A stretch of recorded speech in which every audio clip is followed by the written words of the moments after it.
Okay, so we are kicking off the first of Reading the Royal Diary series. So the first book is Elizabeth I, Red Rose of the House of Tudor. In a series of diary entries, Princess Elizabeth, the 11-year-old daughter of Henry VIII, celebrates holidays and birthdays, relives her mother's execution, revels in her studies, and agonizes over her father's health. Okay. Who wrote it? It is by Catherine Lasky, and she's also written multiple books for the Royal Diary series too. Okay. So anyways, Do we want to give, background of why we're doing this a bit? I don't know. sure. So this whole thing started because when the series was first put out by Scholastic, I was in elementary school, and I already had a bit of a royal kick, and anything that said royal, and I was like, ooh, I'm into this. And I like the idea, and I was already a fan of history books, like eyewitness history books, so this was sort of the next evolution in my love of history. Okay. So bringing it to life for me via fictitious diaries of famous royal women. And for me, being the younger sibling, I just wanted to read whatever you were reading, but then by extension, I found myself really enjoying these books too. That's usually how it goes. Yeah, so I mean, it's a little, part nostalgia kick, a little bit of a book review, and then historical overview too, right? Yeah, so let's talk about the book itself, and then I'll give you a little bit more information, because she actually did a really good job of writing this with actual factual things that happened to the real Elizabeth I, and then sort of planting the seeds of what would happen in her grown-up life. Cool. So I'll get into that bit more, but first, share with me your thoughts upon rereading this book. I mean, so I remember I really did enjoy this book when I first read it. This is gonna sound really dumb, but when I first read it, I just remember thinking wow, her school sounds so much more interesting and informative than whatever the bump I'm learning in school. Was because they would be like, let's learn about astronomy. Let's go onto the astronomy tower and look at the constellations and then make costumes of the constellations. Exactly. Peak, humanist education. Yeah, dumbass me, really young, being a lot younger, really wanted to go and do that. No, I mean, I think the thing for me was that I didn't remember a lot of the detail, the minutia of the book, but I remember some of the overarching things of what was gotten into. I remember who the main cast of characters were and how they were generally rendered. But I mean, I think that one of the things that I really appreciate is that you really did have a pretty accurate sense of what palace life would have been like for her. But I think she also, Lasky really captured what it sounds to be a somewhat overwrought 11 to 13-year-old, because who was not a little bit overwrought when you were in middle school? We all were, even if you were also a princess of England. Yeah. Well, I really appreciated how it's very difficult when you're writing anything, set in the past, and you're writing it it's a diary, right? So she's writing her first person narration about her life, and the way that Catherine Lasky was able to weave in historical information about the time without it being awkward. So Elizabeth saying, oh, I'm really glad we're at this palace because there's less rats and there's juniper bushes and those are great for brushing your teeth. And then you as a reader are like, oh, I didn't know you chomped on sticks to brush your teeth. But it would be really weird if she was like, Dear Diary, today I'm brushing my teeth with this. Think about your own journal entries. Would you be like, Dear Diary, I'm so glad I have Crest? No. Yeah, exactly. It'd be really weird and awkward. So I know, and I think that's also, I mean, aside from the fact that Henry VIII's court was pretty much a rotating frat house. Yeah. We are going to trash this palace with as then many... move on to the next one. Yeah, we're going to have a bunch of lit parties, and then no one's going to clean up, and then we're just going to... And then we're like, why is it so dirty? Let's move. Exactly. Truly living the life, I guess. Yeah. So, I appreciated how she had sort of woven those historical things And then also, I feel like, despite, to your point too, about it being very in character, like, you know, an 11-year-old would be, like a middle schooler. So, like, it was age appropriate in terms of, like, what she's going through, and there are relatable things, like, you know, you want to have fun with your friends, you know, you get lonely, you want your parents to like you. Yeah. Or your one remaining parent. Or your one remaining parent because your other parent had their head chopped off, and you're trying to find out what happened to them. All the drama of that. Mm-hmm. Yeah, so I thought it was really good too, in terms of establishing, like, quote unquote known facts about Elizabeth. So get interweaving stuff that either will come up in the future when Elizabeth is queen, or alluding to it anyways, without saying, like, you know, in a footnote being like, Elizabeth dealt with this when she was a grown-up. Yeah, well, and also, too, it's like, you have to contrive certain circumstances for the reader. Like, there probably was not a yeoman at, like, the Tower of London who was like, oh, I was there the day that your mother got her head chopped off, and I'm going to tell you all about it. Well, and it's like but it's true, though, in terms of, like, Elizabeth would have had to try to find it out herself, because after Anne Boleyn was killed, it was like a no-no, like, we do not talk about her. She never existed, except for this clear like, product of her existence, this child. Yeah. Well, and I think it was sort of like the explicit facts of the circumstances of her mother's death weren't actually told to her. Like, people wouldn't want to talk about it, obviously. Yeah. For multiple reasons. Like, one, it would get back to Henry, and they're like, why are you talking about, like, this traitorous whore? Yeah. And then other people would be, like, very superstitious, being like, you don't talk about dead people, because especially if they died under, like, terrible circumstances, what if it happened to you? If anything, what probably would have stuck with Elizabeth more is actually the death of her stepmother, Catherine Howard, who is only a few years older than her. And she actually talks about it in the book, how they try to appease her spirit by, you know, playing ninepins with her. Yeah, and I feel like that's part of, like, the tragedy of Elizabeth, too, is because, I mean, she was, like, what, not even, like, 3 years old when her mother died? Yeah, she was only 2. Geesh. So she was, like, 2 turning 3. And then, it's like, but obviously because she remembered-ish her mother, but not really. So then it was almost like she wanted to be in her father's presence, but obviously he didn't want her because she's not the male heir that he wanted. And she's a reminder of, like, how he basically ripped apart his former life, you know, marriage to Catherine Aragon, how he was, like, loved throughout Europe as, like, an uprighteous person in the eyes of the Pope and the Church. And he, like, obliterated all this to marry Anne Boleyn, only not to get the son. And now you have this daughter who's a reminder of, like, how you threw your entire life away. Yeah, like, so, like, legit. not being like, oh, poor Henry, but I'm like, from that understanding, I would be like, I probably wouldn't want to see her around a lot either. So Elizabeth was frequently just shipped off to live at Hatfield Palace by herself. And she was sort of forgotten too. Like, they forgot to pay the people. God, it's like when your parents probably forgot you that one time at, like, to pick you up from school, but, like, taken up to 11. Well, it's more like her dad didn't forget to pick her up from after school. He just didn't want to pick her up from after school. And, like, he never showed up. Yeah, pretty much. He's like, I'm gonna call your babysitter. Yeah, pretty much. So, with that being said, though, like, one of the big relationships in this story is with her governess, Kat. Yeah, Kat Ashley. She was, like, an actual person, right? Yeah. No, she was. Actually, I have information about you. Ooh. Yeah.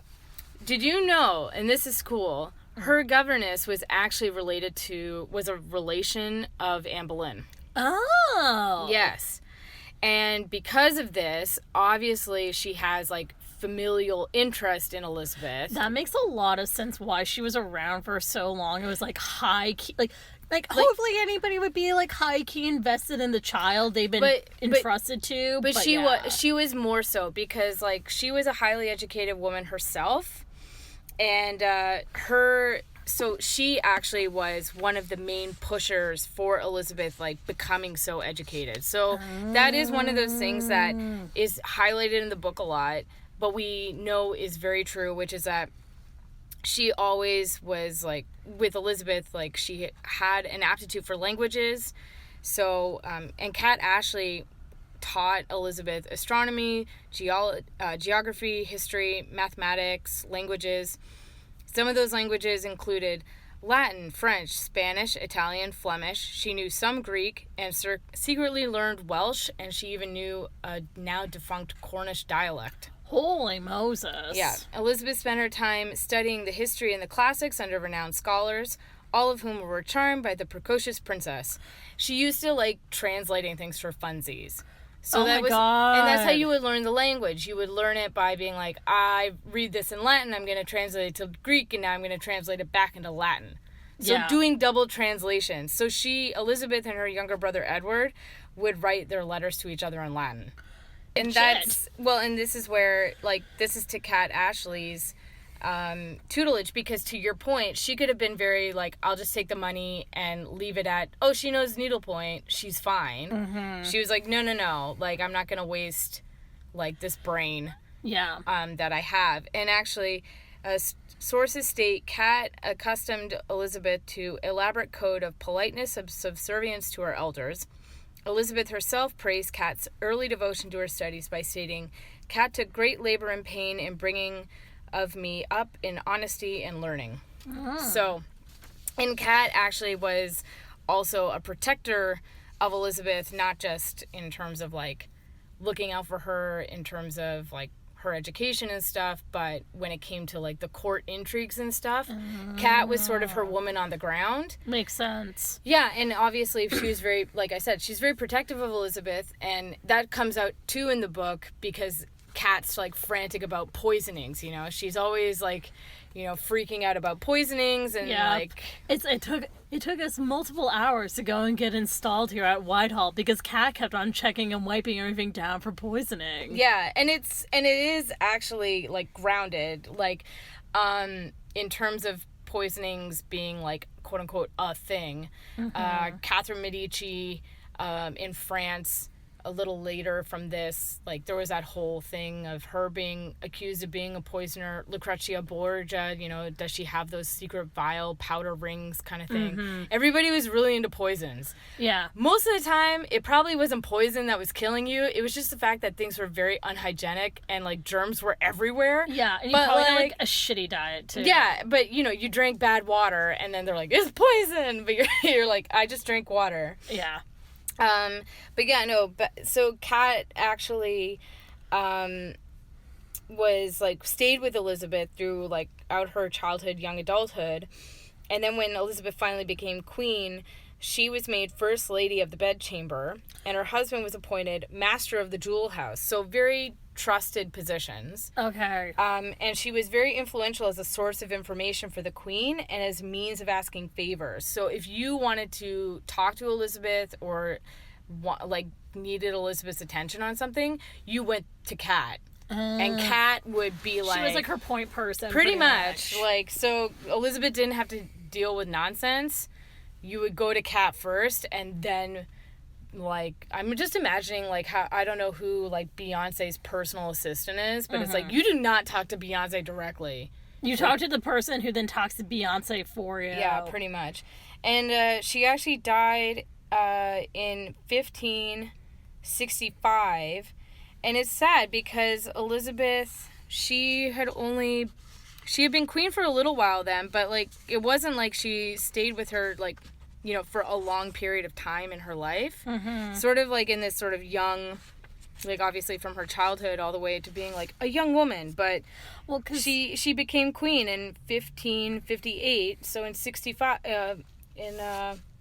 65 she died. So not even 10 years. Yeah, but I feel like it's almost like, who knows, you know, maybe Kat was almost like, she's okay now, like, Elizabeth is safe, she is secure, I can go. Oh my God. You make it sound like she was super decrepit, though. No, I don't think she was decrepit. I mean, I don't know how old. I don't know.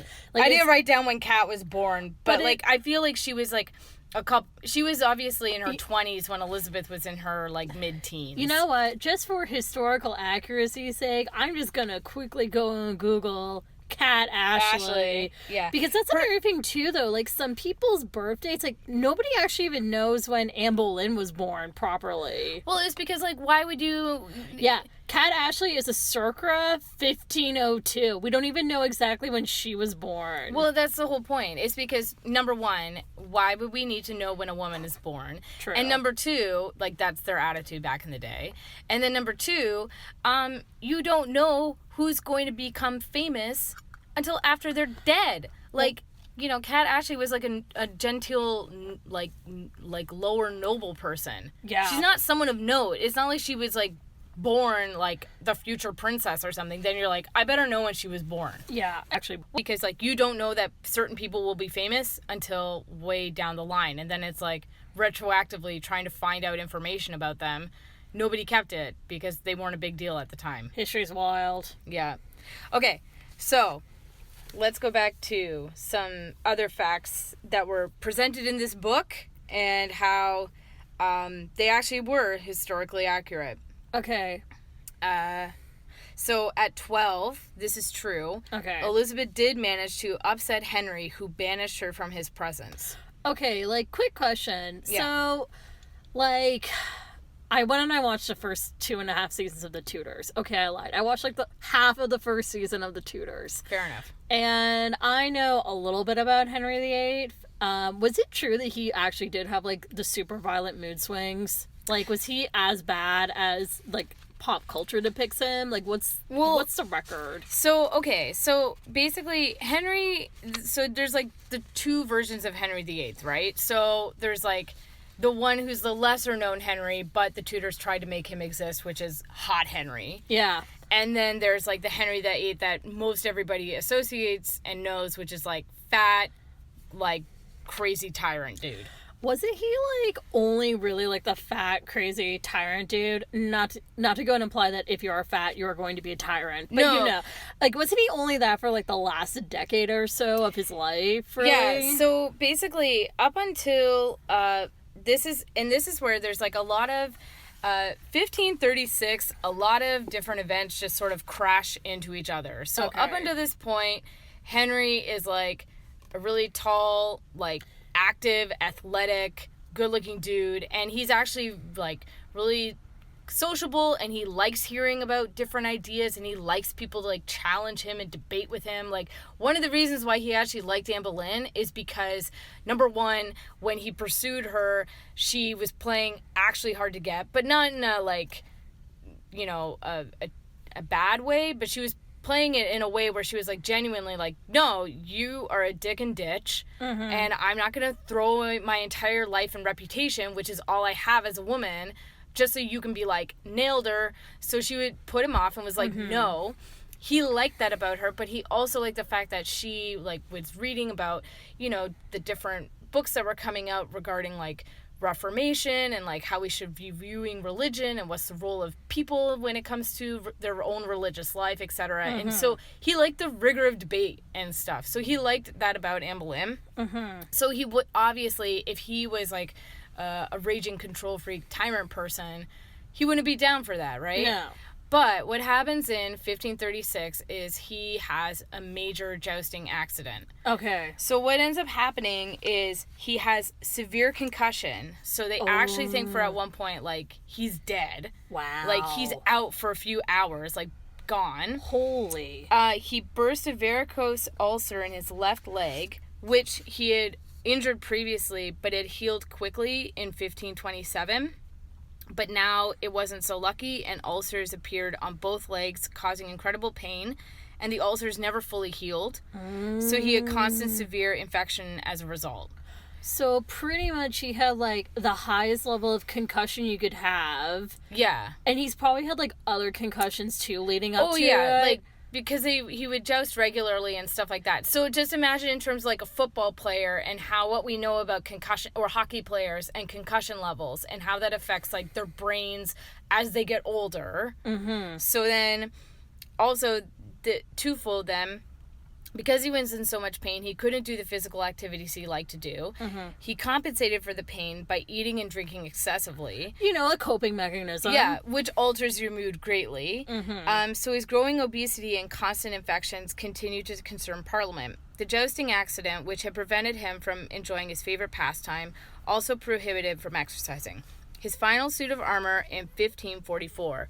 This book is supposed to be written in 1544. Yeah, he gets lifted onto the horse in, like, the very beginning of, like, the book. Yeah, so, and they're, like, talking about how it's, like, a big mass of armor and silver, and he's, like, shining like the sun. Well, 3 years before his death suggests he weighed at least 300 pounds. Oh. His waist becoming expanded from a very slim 32 inches to 52 inches. Holy Moses. By 1546, Henry had become so large that he required wooden chairs to carry him around and hoists to lift him. He needed to be lifted onto his horse, and his leg continued to deteriorate. It is this image of a morbidly obese king that most people recall when asked about Henry VIII. The endless pain was undoubtedly a factor in his metamorphosis into a bad-tempered, unpredictable, irascible monarch. Persistent chronic pain can severely impact quality of life. Even today, with absences of modern medicine, Henry must have been faced with excruciating daily pain, and that must have impacted his temperament. His latter years were a far cry from the valiant, charismatic prince of 1509. So his last days, he had extreme pain, leg injuries, needed to be cauterized by doctors, so they would, like, take flaming pokers and try to, like, burn the flesh away that so was basically rotting. he was getting, like, branded on a regular basis. Yeah, and he had a chronic stomach ache. Oh my god. And he actually died age 55 because of renal and liver failure. I mean, So in 1536, this crazy accident happens. Anne Boleyn is pregnant with their second or third child, and because of this, she goes into shock. She has early labor, so she miscarries. Yeah. What then they tell him would have been a boy. Oof. And, like, it's just all these horrible things just happen in this 1 year. Then it's almost like whether because of the concussion or just, like, all this stuff just ramming to a head, Henry is just like, I am pulling the brakes off this, like, runaway train, and the only way he can think about doing this is, like, how do I go back and make this not happen? Yeah. How do I unwife Anne Boleyn so I can have my life back? Yeah, he put all the blame on her. Yeah, because, like, obviously, you know, blah, blah, blah has nothing to do with him. But that's why, like, in this book, like, they just go on and on about, like, how his health is, like, going downhill and, like, how... And Elizabeth's really concerned about it, and she, like, wants to try to help and do this stuff, but it's basically... the writing's on the wall. Like, there's nothing to be done. And I mean, like, that's the thing, too, is, like, these are the final, like, 3 years of his life, right? At least when he's at, like, his absolute lowest as you can go before, you know, dying. Well, and what's really sad, though, is that she... so in this time, because, like I said, she was banished when she was 12 years old, this actually made her become more loyal to her father. Oh. You know, because that's exactly how dysfunctional relationships work. You know, you want to be closer to the person that's pushing you away. And, so Elizabeth and her brother in this book, they are friends. They stick up for each other. Edward gets her the monkey. Yeah, weren't they only, like, I don't know, how many, like, she was born in 1533. He was born in, like, 1537-ish? Yeah, so she was, like, 3 years old. Because he was, his mother, Jane Seymour, married Henry VIII, like, within a few hours of Anne Boleyn having her head chopped off. Was it oh my god. Like, I thought it was, or, like, maybe a day. Wow. Like, literally, like, what a difference 24 hours makes. Oh my god. So I feel like, I'm like, listen, like, on one hand, like, you can't go and get mad at a sis who sees an opportunity is gonna go and take it, but damn, Jane Seymour. I know. I mean, like, watch out for the Jane Seymours. Everybody thinks it's the Anne Boleyns who are, like, flirty and outrageous. No, it's always the quiet, I'm such a nice person one who's, like, sneaky. Yeah, but, like, so she and Edward, they had, like, a pretty decent relationship. Like I told you, they were, like, super nerds writing to each other back and forth in their like Latin code language and stuff. God, but yeah, it's interesting too. In the book, at one point, Elizabeth gets pissed off, and she like yells a vile oath at the monkey, and her dad busts her. Oh my god, yeah. That was a very high drama scene. Well, because you were just like, is she gonna get banished again? Every single time she does something, you're like, is she gonna get banished again? And which is pretty much like her version of go to your room, but worse. It's like, go to your room indefinitely. Like a palace that is far away, and I may forget about you for years. But Henry and Elizabeth, this is where they're very similar. So they both had like Tudor red hair, and they were pale, and we're not really sure about her eye color. Maybe they were like light brown or something.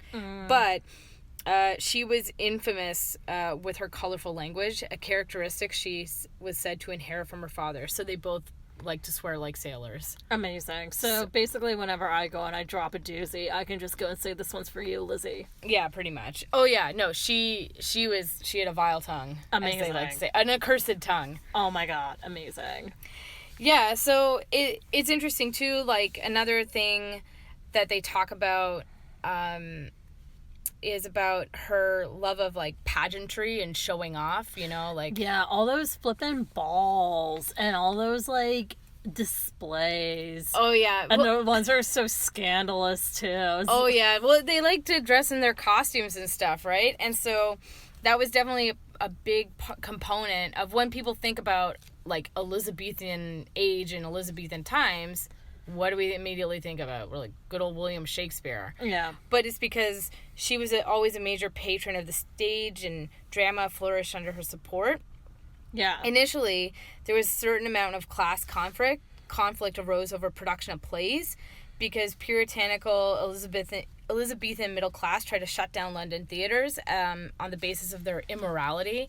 Basically, if your butts are in theater seats, they're not in pews. So you're bad people. Well, like, wasn't that also a thing, too, where, like, she was especially, like, really crafty, though, where she's like, okay, my sister Mary was super Catholic and all of that, and so I've been able to go and rally, like, the Protestant, and in particular, the Puritan support, so I will placate them by playing to some of their things, but actually, I want to go and wear flashy clothes, I want to eat rich food, and I want to go on the town. Oh, yeah, no, Elizabeth knew how to play the game very well. Like, okay. So this happened, so it's more like when she's queen, she obviously doesn't want, like, the middle class to get angry with her, but they say, you know, we'll shut down the theaters during times of epidemics. Of course. But we need, she liked to invite the theater companies to her palace. So they were like, well, we need to practice before we perform before the queen. So the best way to practice is if we do it at the Globe Theater or whatever. Oh my So gosh. that's the way they're like sort of got away with it. I see. And there's another thing too in this book is basically Elizabeth is a little show-off. Yeah, she is. She is a show-off. She is so, like, here's the thing. she's very precocious. I was literally just going to say, she's so precocious. But, like, she is a bit of show-off. But this is a fun one. Elizabeth was known for being a good dancer and a particularly talented musician. Although she only played for closest friends, she spent considerable time perfecting her renditions of several more difficult pieces of the day.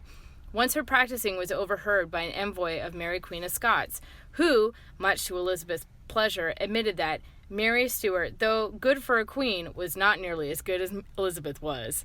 Okay. So, I'm like, okay. I'm so it's like that low-key rivalry. Oh my god. But there is also a part of me, it's like, well, what did you think of my playing? Pick-a-doo-doo-doo-doo. And he's like, amazing, Your Majesty. Truly amazing. Be like, my boss is not as good as you. I know. Well, and I think also it's like, you know, they do show though how she knows how to read and play the room. Oh, I mean, like, even the scene with the oath and everything too of her and like Henry, she totally goes and plays into him. Yeah. Or it's like when Henry gets angry at Edward for being like a bit of like a layabout. And yeah, she's like, you know, it's not his fault. His humors are out of balance. Like, you should go and like consult the doctor and blah blah blah. especially when she's dealing with her sister Mary because of their very fraught relationship, because basically Elizabeth is like, my daddy divorced your mummy so that he could marry my mummy, and then he killed my mummy because she's a witch. Okay. Or accused of witchcraft. Okay, but I mean, legit. I think that was one thing where, because I remember, there was this book that we had. It was called To Be a Princess. Oh, yes, and it talks about the rival princesses. Yeah, between Mary and Elizabeth. And I thought that this book does Mary, like, really dirty. Yeah, well, they don't, because obviously it's from Elizabeth's perspective. So, like, in Elizabeth's mind, she isn't aware that when she was born, Mary was told, you are now a bastard, and you also have to be a servant in your half-sister's household. It's like, you're gonna go to hell when you die, but we're gonna make your life a living hell right now. Right now. Yeah, pretty much. And, like, yeah, just being aware of this, like, you're nobody now, sort of thing. So, but Elizabeth obviously isn't attuned to that. And also, both of them have essentially been punted off to the side because Edward was born. Yeah. Henry doesn't need them anymore. So they're both sort of in the same boat, and you think they would bond over that, but, like, there are some clear lines in the sand, which is, like, Mary actually gives a shit about religion. Elizabeth, not so much. Okay, but, like, legit, though, how close to life is, like, their dynamic? Well, I'm genuinely curious. Well, it's hard to say in terms of, like, you know, at the time, we don't know if Mary is saying nasty things about, you know, well, you know, it's the sign of the hare. Like, you should go as a hare, like, for this costume party. But everybody knows that hares are, like, a symbol of witches. Not black cats, by the way. Interesting. Adopt your local black cat. Pretty much. They've been given a bad and unfair rap. It's actually hares, everyone. So we don't know if, like, that kind of stuff went down. But what we do know is that their relationship, especially after Henry died, was, like, kind of all over the place. Oh, yeah. Because they had to, like, come together when they rallied around their younger brother, Edward, when he became king. He was, like, a boy king, age, like, 16. And Not even. And he died age 16, actually. Yeah, he did die at age 16. He died age 16. So he wasn't even around that long. He was a virgin. He couldn't drive. Pretty much. Oh, God. But he was almost like a pendulum. So Mary was extremely Catholic. Edward was extremely Protestant, or at least he was influenced by people who were very Protestant. Elizabeth was like, I'm going to ride this one middle of the road. Yeah. So in terms of their relationship, although Elizabeth was next in line in succession, when Mary became queen, she actually placed two other relatives above Elizabeth in her court, citing Elizabeth's illegitimate birth as a reason. Of course, this greatly insulted the princess, but she remained loyal despite her anger. Many people in England encouraged her to conspire against her increasingly unpopular sister. In 1554, Sir Thomas Wyatt, the younger, his rebellion rose and failed. Enraged, Mary threw traitors in the Tower of London and quickly asked Elizabeth, come to London, from a royal country home where she was staying. Elizabeth pretended to be sick. I'm sick. Boo, you whore. And asked doctors to come see her, thus wisely avoiding the London scene where heads were rolling. Calling Elizabeth's bluff, Mary was like, fine, I'll send my own doctors to you, see how sick you are. But the doctors ended up bringing her to London. On the way, she made sure to let everybody on the street in London see her in order to increase her public appearance and popularity. Elizabeth desperately alleged that she was not involved with Wyatt, but Mary refused to listen to her sister or even read the letters and just sent her straight to the Tower. Amazing. But on April 11th, 1554, Thomas Wyatt was executed. But Elizabeth was so popular in the eyes of the people that Mary decided to move her to a more comfortable location, although she would still be kept under close watch. So she basically was sent out into the country under house arrest. Okay. Despite constant letters to her sister, Mary repeatedly denied her release. So I feel like the thing that saved Elizabeth was that she really liked her. But what destroyed her relationship with Mary is people really liked her. Yeah. If people didn't like Elizabeth, Mary probably would have been okay with it. Yeah. I think she would have, because in Mary's mind, Elizabeth was doing, like, she, you know, even if she wasn't wholeheartedly into it when she would, like, do mass or something, she was like, at least she's trying, you know? Yeah. So Mary wanted her to, like, at least try, kind of thing. Well, but I think it's because Mary wasn't, you know, she had been displaced for so much of her life. Now she's the queen. And I don't think she knew how to act well under the pressure of being beloved. And then she made some pretty poor missteps in terms of, you know, diplomacy, because she married Philip of Spain. Which was not a good move. Yeah, and he was a king in his own right. And the idea being, like, it doesn't matter if you have the title of queen. People still had this idea of, like, a wife is ruled by her husband. So how could you still rule England if your husband, the King of Spain, is ruling you? Well, and I think that's also, like, one of the things that people forget about Mary is that unless you go and you are Team Matilda, Lady of the English, which personally I am. Yes, forget Stephen the Pretender. But wait, this is an anti-Stephen household. But Mary genuinely was, like, the first, like, queen in her own right. I mean, sorry, fam. I mean, like, Elizabeth I is all cool and everything, but I know more about Mary. And there's this great quote about her, that she was the daughter of a king, she was a sister to a king, and she was a king in her own right. And people didn't know how to handle that. And I think one of the things, because, let's be honest, Elizabeth is smart and savvy, she saw the mistakes that her sister made, was like, well, I'm not going to go make those choices. It's true. And because so much craziness happened, basically because of, like, just good or bad luck, depending on whose side you're on, right? Yeah. Like, following the death of her father, Elizabeth was third in line for her younger half-brother and her older half-sister. 10-year-old Edward took the throne in 1547, ruling for only 6 years before dying of a fever.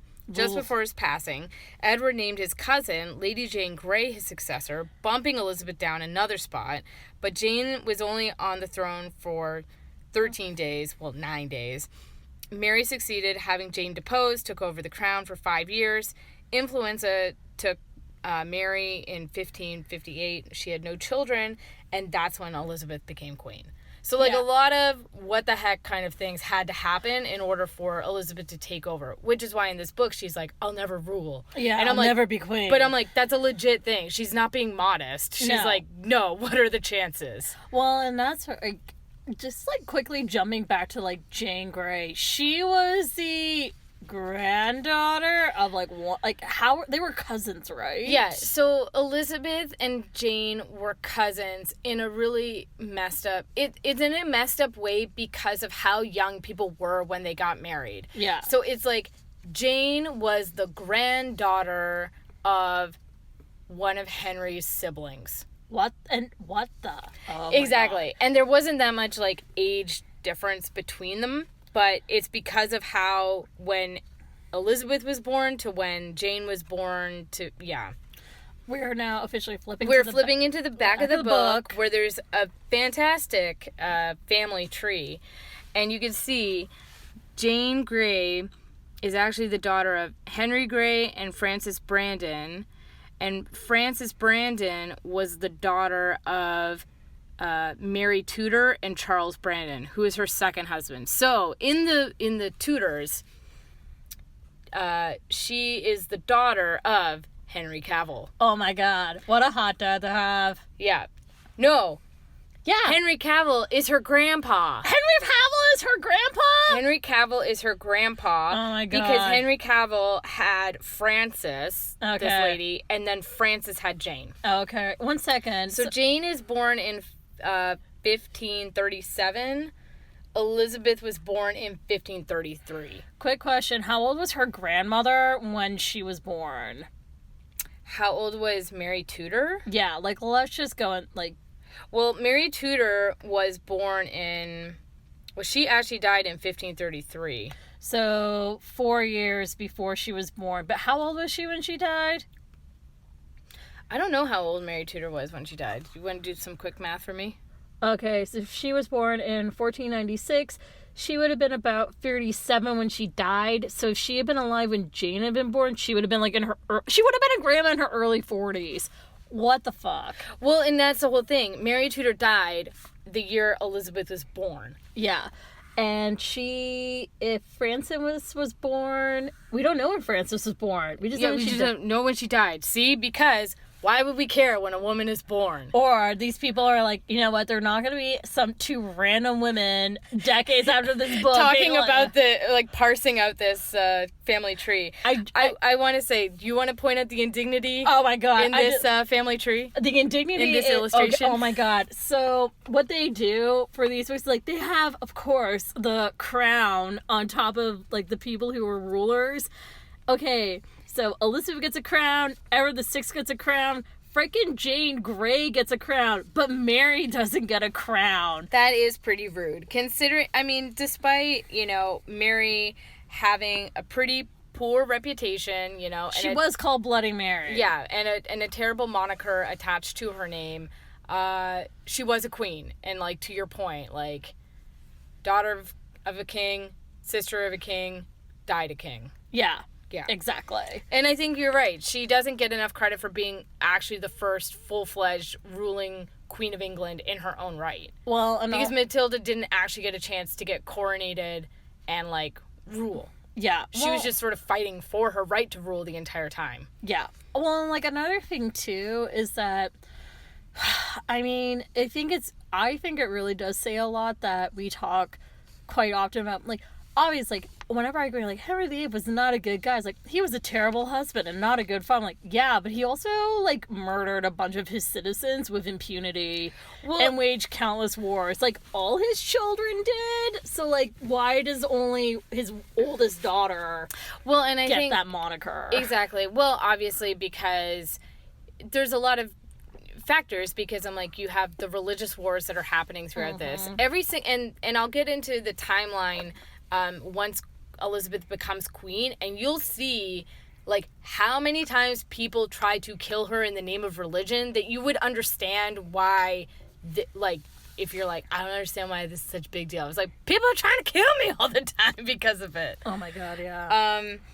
Yeah, so I think other things that were really important with this book, I'd say 3 more things. All right. 1, her relationship with Robin, aka Robert Dudley. Yeah, her BFF. Her BFF, Robert Dudley, who, if you're a true Elizabeth, the first stan, and you've watched lots of media with it, or read a lot of media, with it, you know that they are the historical OTP, will they, won't they couple. Oh my god. And in my opinion, I really hope they will they. Oh my god, they did.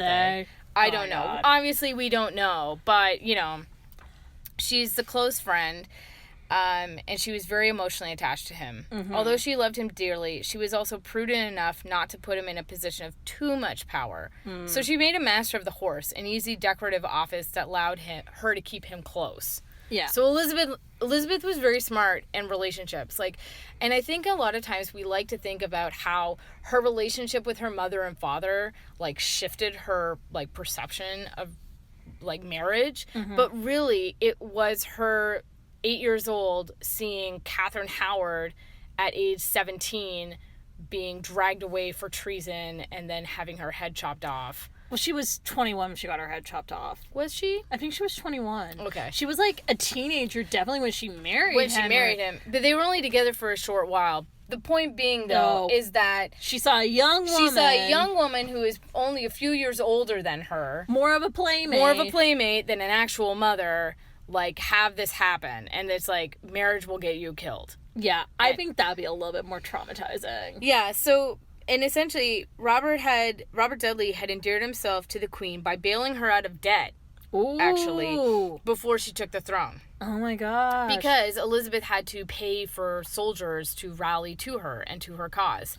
Fair enough. And so she would pay them on credit. She don't got no money. Oh my God. She's not the queen. She's and she wasn't a trust fund baby either. Well, and she's if you fight for me, I will pay you when I am queen. They're but what if you don't become queen? She's then we are all dead. So, as the son of the Duke of Northumberland, who had conspired against Mary, Dudley was imprisoned at the Tower of London around the same time that Elizabeth was. So, they sometimes saw each other there, but they probably weren't allowed to talk or interact. Dudley was famous as a great horseman and a talented dancer. Not surprisingly, the young Elizabeth was quite taken with the dashing character, and a scandalous romance took place between them. The details, which remain debated to this day. Wait a second. Whoa. What are the sources right there? Well, it was more along the lines of she always was seeking his opinion. She was very much like, where is he? I want him here. Like, and she would let him, he would take quote unquote liberties with her that nobody else could. Well, that's like his childhood best friend. Exactly. That's like people being like, oh, it's like, now that your friend is like the CEO, you can no longer go and like hug them or call them on their shit. Well, and like, that's not gonna happen. Well, exactly. But, I mean, in the eyes of everybody else, it's like she's turning down the proposals from King Philip of Spain, aka her ex-brother-in-law. Oh. Yikes. Eric of Sweden, Archduke Charles of Austria, French brothers Henry III and Francis, Duke of Anjou.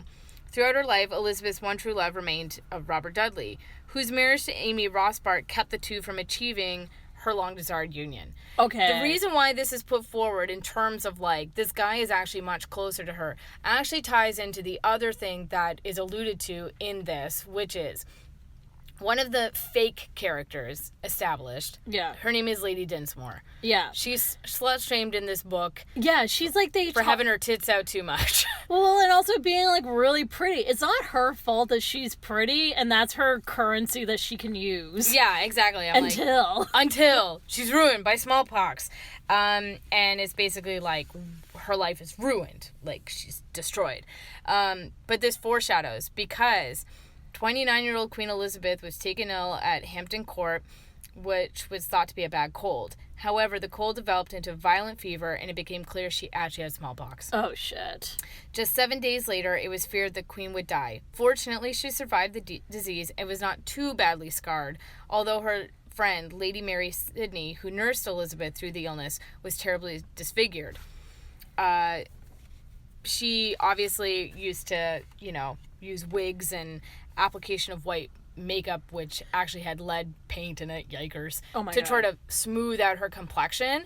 But it wasn't as, like, ghastly and clownish as some people show it off to be. Yeah, I was gonna say, because, okay, obviously we all know that we're gonna go and probably talk a little bit about, like, the Mary Queen of Scots movie a bit. Yeah, well, I was gonna say we'll roll into that when we read the Mary Queen of Scots diary. But, like, the thing is, so it's like, yeah, but that's the thing, though. It's kind of funny how her white makeup, her, like, wigged red hair and everything, that sort of just became, like, part of, like, her calling card. Like, that's her iconography. No, it's true, and that's something that it's, like, she literally became this, like, eternal, almost supernatural figure because, one, she had reigned for so long at that point, but then, two, it's, like, she can't be killed. Yeah. Like, actually. But this is the key thing in terms of Robert Dudley with this. Okay. While she was recovering from her illness, she ordered the council to make Robert Dudley protector of the kingdom. Oof. And made it clear that as God is her witness, nothing improper had ever passed between them. Because they were like, wait a minute. So, because she needed to name an heir.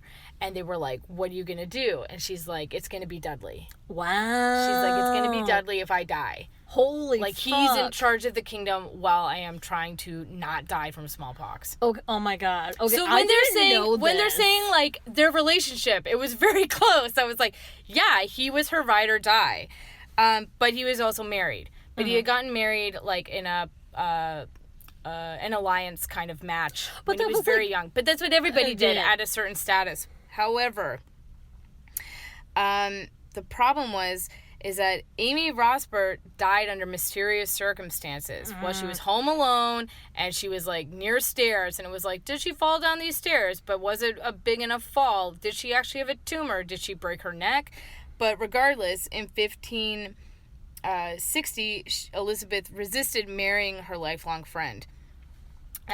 Because there was like a whole inquiry and investigation. Like, did Elizabeth have anything to do with the fact that poor Amy Rothbart's dead?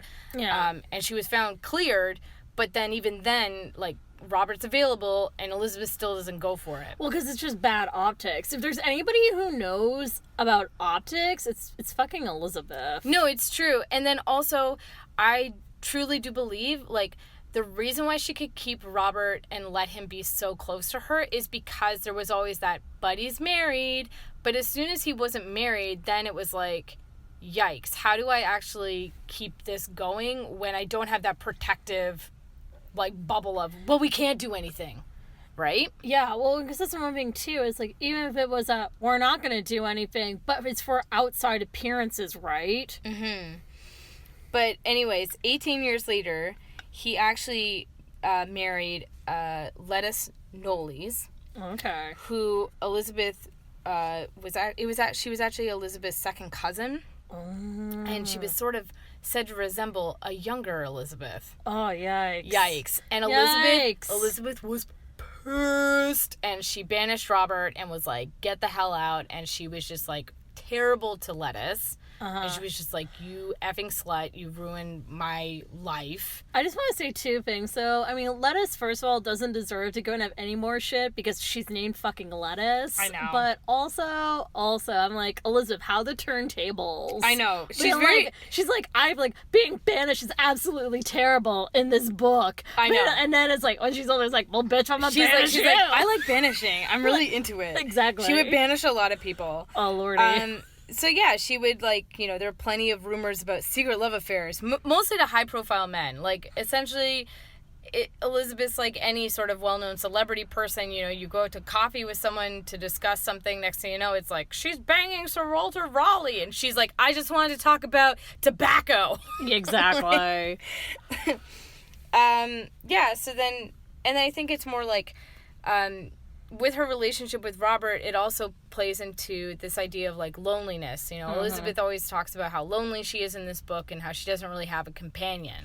Yeah, except for, like, adults, but that's not the same. Not the same. And I think that's where, because it's that sort of who can you trust factor. Mm-hmm. You know, Elizabeth was very smart in terms of she employed that adage where it's like, if you're the CEO, don't be the smartest person in the room. Mm-hmm. She actually was very good about, like, asking, like, had a group of advisors, and they actually told her, like, this is what you should do and what you wouldn't do. She was also a very cautious ruler. She didn't like to, you know, they'd be like, go to war. And she's like, wars are stupid and expensive. Well, yeah. I'm not wasting my money on them. Well, yeah, because wasn't, like, Henry VII, like, her grandpa's, like, a major penny pincher? He was a major penny pincher, but then Henry was like, I haven't been able to buy Air Jordans my entire childhood. I'm buying all the shoes now. And then he would go and have his massive frat parties all the time with all his friends. And so Elizabeth was like, yikers, I have no money because my dad keeps trying to, like, take over France and, like, a bunch of other stupid wars. And then my brother and my sister never really accumulated any of that money back. Yeah, well, because there was, like, besides taxing people, we got to have other sources of revenue. So that's where she was really into, like, funding exploration and was like, we got to do global trade. Yeah, and then she also started up, like, the first national lottery, too, to get people to be, like, chipping in money as well.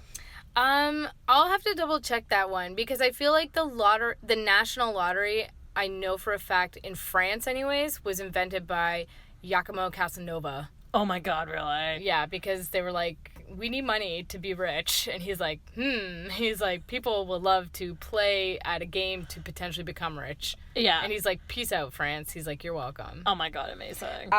But in terms of, like I was saying about her advisors, and sort of being that idea of, like, loneliness, unmarried and at the end of her life, Elizabeth's main advisors had all passed away.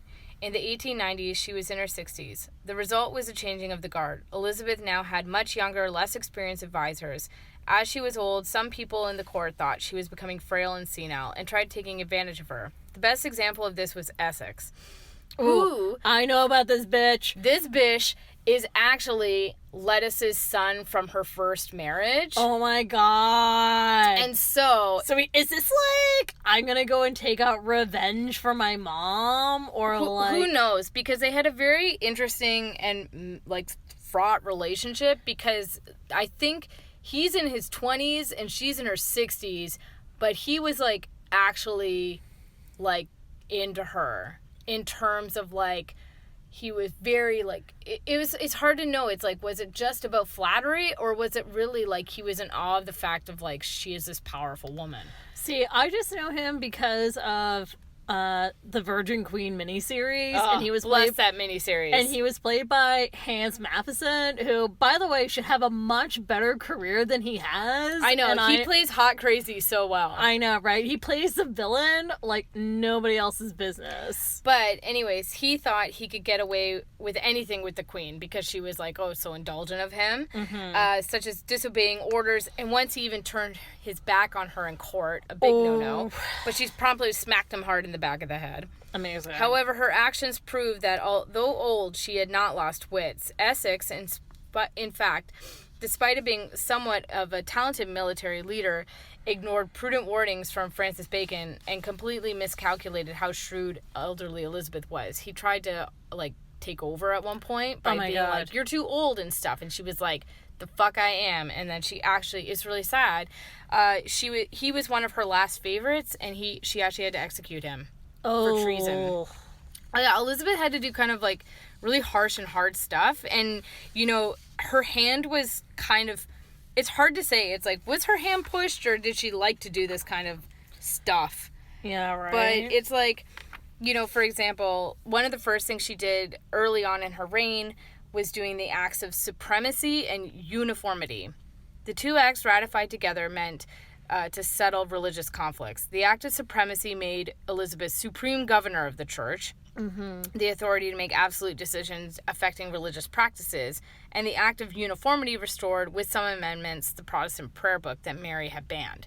So she was trying to sort of play at both sides. Yeah. But she was famous for saying, you know, I have no desire to make windows into men's souls. Basically, if you want to do mass on your own time, do it. Like, if you want to do Latin mass, I don't care. Basically, pay yo taxes. We is po. What a very, like, almost, I hate to say it, modern idea of, like, I know. She was governing. just like, I don't care. But, like, I'm going to read you some of the craziness that happened in terms of, if you're like, Elizabeth, why are you so, like, paranoid or whatever about people trying to kill you? A lot of it actually kicks off when Mary, Queen of Scots, returns to Scotland in 1561. Okay. And Pope Pius V issues a verdict indurct against Elizabeth. Basically, like, she's of the devil, etc. Great. Another one, Ridolfi plot, 1570 to 51 plot, led by an Italian conspirator, to overthrow her and install Mary, Queen of Scots, on the throne.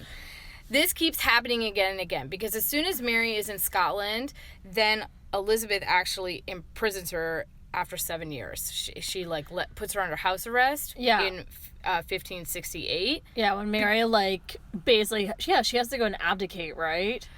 Not formally. She's still technically queen, but she's a queen in prison, so she can't really rule. Well, we were going to go and double check this for the Mary Queen of Scots episode. But it's like, this Italian guy is like, I want to assassinate Elizabeth and use the Spanish army to conquer the countryside. Amazing. And then, in 1580, Pope Gregory VIII announces that killing Elizabeth isn't a sin. Oh my God. So, like, check mark. If you want to kill Elizabeth, like, Jesus is down. Oh my God. There's a Duc de Guise plot in 1582, Catholic plot against her life. Bond of Association in 1584, decree which Parliament forced all Englishmen to sign a pledge that in the event of her assassination, they would hunt down the culprit. Oh. Like, that's how much people wanted to kill her, that they were like, okay, we need to have, like, a rule that says, I guess we should try to, like, find out who killed her and, like, get after them. Amazing. This was followed by the Act of Preservation for the Queen's Safety. In 1585, policy was intended to squash conspiracies against the Queen and enacted in response to recent plots. Then we have the Babington plot, which, if you watched Elizabeth the Golden Age. I did not watch Elizabeth the Golden Age. I was tempted to. Clive Owen was there. I saw the trailer. I fought. But then I said, No. You know what? You didn't miss much. You missed beautiful costumes. You missed sweeping epic music. But other than that, you didn't miss much. Basically, I'll never forgive them for the first Elizabeth movie and how they did my favorite, Robert Dudley the Dirty. Because side note, after Elizabeth banished him, she eventually got over it. And she was like, Robert, you're still my BFF. Come back to court. Mm-hmm. And then, like, he was, like, they were friends. He was an ally. And then he died. And it was like, she didn't speak for 3 days after he died. Yeah. I mean, she was just like, the hell am I supposed to do? Okay. Anyways, side note ended. Side note ended. Back to poison. Back to plots. The Babington plot. So the Babington plot, played by, who's the redhead with the lips? Oh, Flip. Scalamander. Salamander. No, it's Eddie Redmayne. Eddie Redmayne, there we go.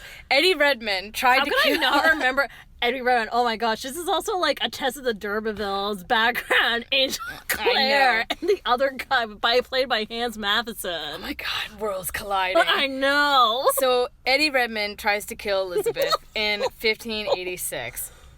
To again put Mary Queen of Scots on the throne. What does this woman have? Beer-flavored nipples? Pretty much. Oh my god. So Mary, they were just like, this is it. Like, forget this. Like, every single time, they're like, tonight, what are we going to do tonight? Tonight, now, Catholics try to take over Elizabeth's throne and make Mary the Queen. So Elizabeth is like, enough is enough. Her spymaster, Walsingham, is like, look, I'm not saying that she's guilty and she wrote traitorous things, but if there happens to be a letter that her signature just sort of ends up on and it sort of looks traitorous, who's to say? Okay. And so Elizabeth is, her hands sort of forced, but I mean, after all these times of people being like, ... we want Mary to be queen. Well, plus also she kind of sets up a bit of a dangerous precedent too, doesn't she? Because, like, if she kills another of, like, God's chosen as, like, a queen, like... Well, then it is open hunting season on her already, because the multiple popes have been like, you can go and kill her, and that is basically like carte blanche. If you love the pope, you can kill the queen. So Elizabeth's like, I see you, pope, with your religious edict to say you can kill me, and I say, checkmate, I kill your queen. Oh my god. So Mary is executed, and Walsingham, like, basically did it, and he's like her spy master. Who's Jeffrey Rush in the Elizabeth movie, and may or may not have been gay in that movie. But I didn't like that, because I was like, why are you making this skeezy guy gay? Of course, because don't you know all gay people are evil. I just want to say, in cinema, not in real life. This is a trope. Obviously, we're just being clear. I just want to say, though, by the way, major spoiler alert, though, for Mary Queen of Scots, she died. I mean, everybody in these things is dead, you know okay? what I It's more like the circumstances under which they died. Wild. She didn't die old, alone in her bed. Yeah, unlike Elizabeth I. Yes. I'm assuming? Like, yes, no, so at the very end of it, though, Elizabeth had gone through some very good highs, you know, like, they had Spain was their biggest, like, coming for us rival the entire time. Yeah, I mean, Philip II was like, you bum, you did not go and take my marriage proposal, fuck you. I fucked your sister, and I can't fuck you, fuck this. Exactly. He's like, I will screw you with my ships.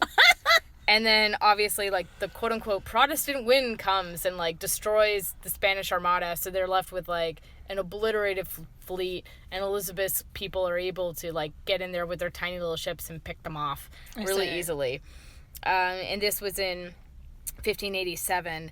And this is when Elizabeth gives that, like, amazing speech of, like, I may have the weak and feeble body of a woman, but I have the stomach and heart of a king. So, like, that actually happened? Yes, it did. Like a variation of that? A variation of it. Wild. It's great. And she wore armor, like, you know, kind of thing. She was like, I gotta show myself.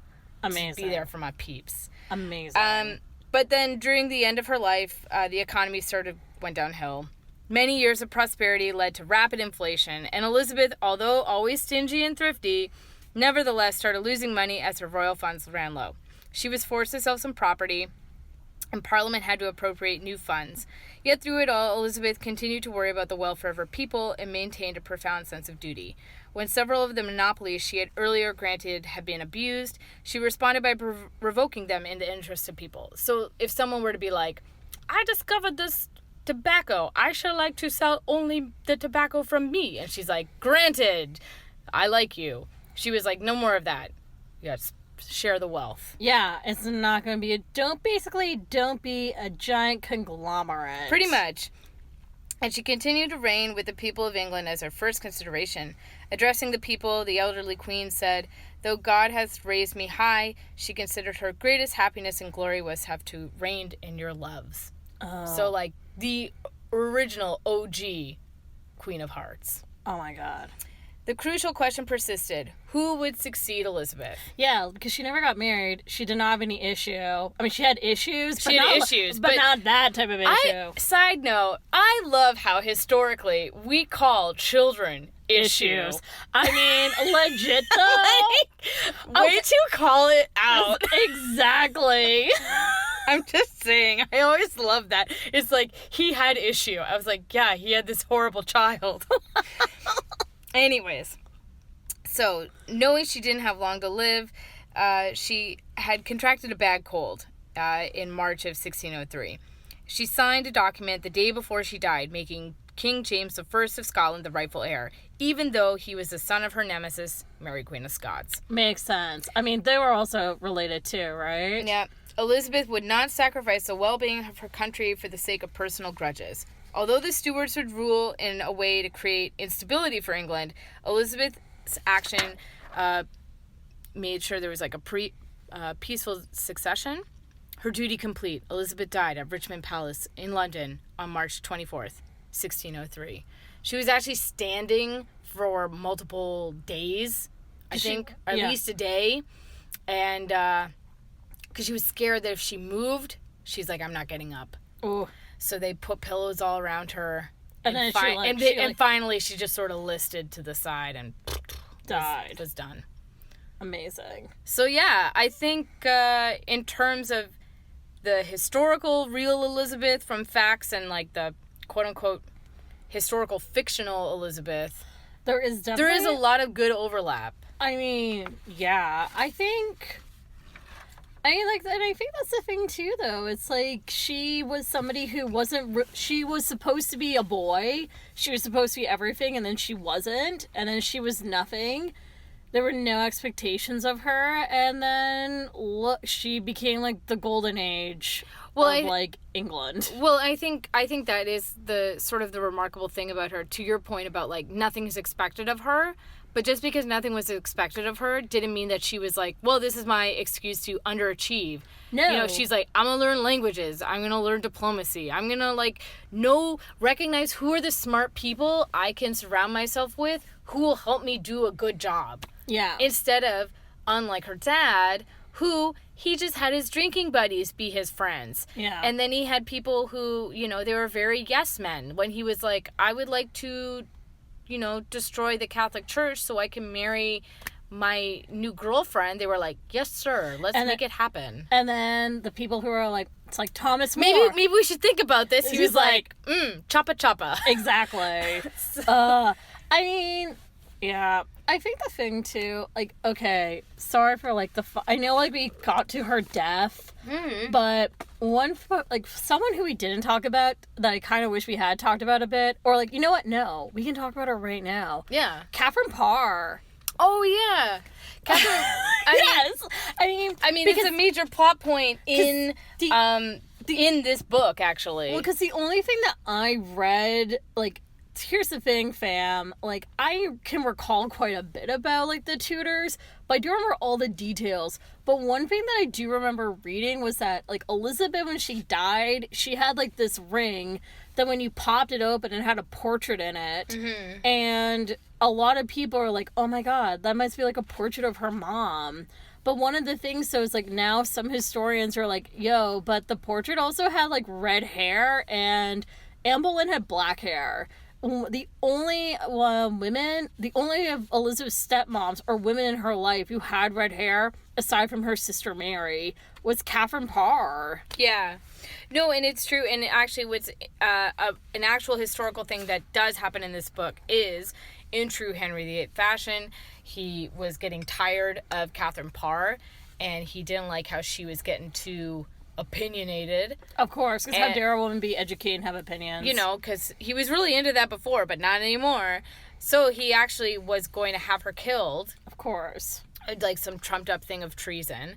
Thankfully, she had been given the drop before. Like, she knew it was coming. So then she was very smartly able to, like, catch Henry before they could catch her. And she was like, you're so smart, and if only women would listen to their husbands because, like, they're so wise. And he's like, ego, and I guess we can be friends. And then the people who are coming to arrest her, they show up and they're like, we're here to arrest you. And then Henry's like, you assholes, like, I love my wife, how dare you, who ordered you to come here? They're like, you did? And he's like, no, I never did that in my life.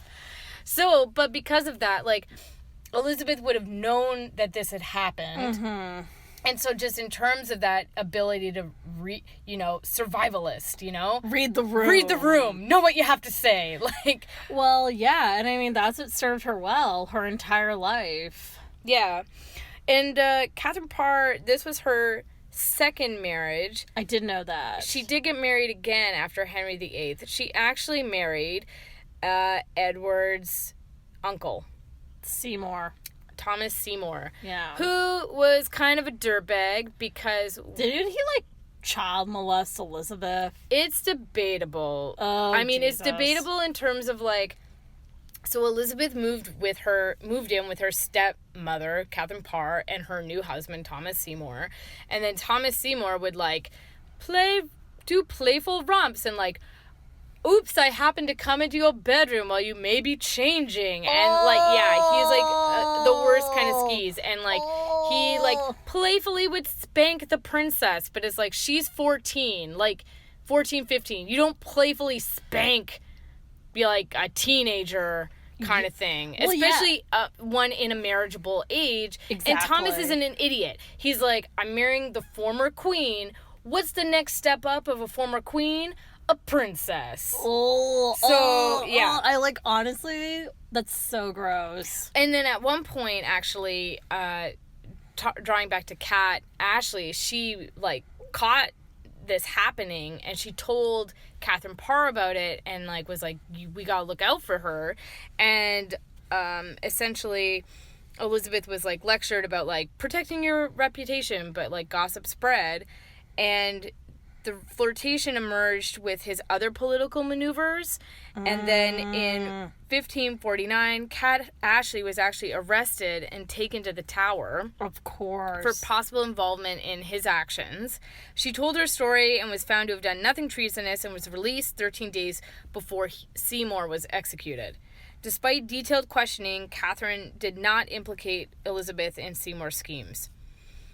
So essentially, she was just like, this is nonsense, like, leave Elizabeth alone. So, and I think that, I would say, seeing Catherine Howard, her young stepmom, be chopped off her head, when she's a kid, and then seeing, like, having an older man come into your bedroom, and who knows how you felt about it one way or another, but then seeing, what are the repercussions? Is very like Buffy. Like, as soon as Buffy sleeps with Angel, what happens? He loses his soul and evil reigns and it all goes to hell. Yeah. So, like, what kind of, cognitive connections is Elizabeth's brain making in terms of, like, when people have sex, terrible things happen. Yeah. So she's just like, no, I'm all about that Virgin Queen life. And you know what? Good for her. Good for her. Yeah. Anyways, thank you for indulging me by letting me tell you all about Elizabeth I. I hope you enjoyed. Of course I enjoyed. Also, I mean, my apologies for, like, we started so nicely ending towards her death, and then we had, like, this side note, but you know what? It needed to be her. It needed to be done, because I think also it would be a discredit to the book, because there isn't a lot of plot drama. No. But that is one of the major, like, what is gonna happen, ... things. Exactly. Oh, also...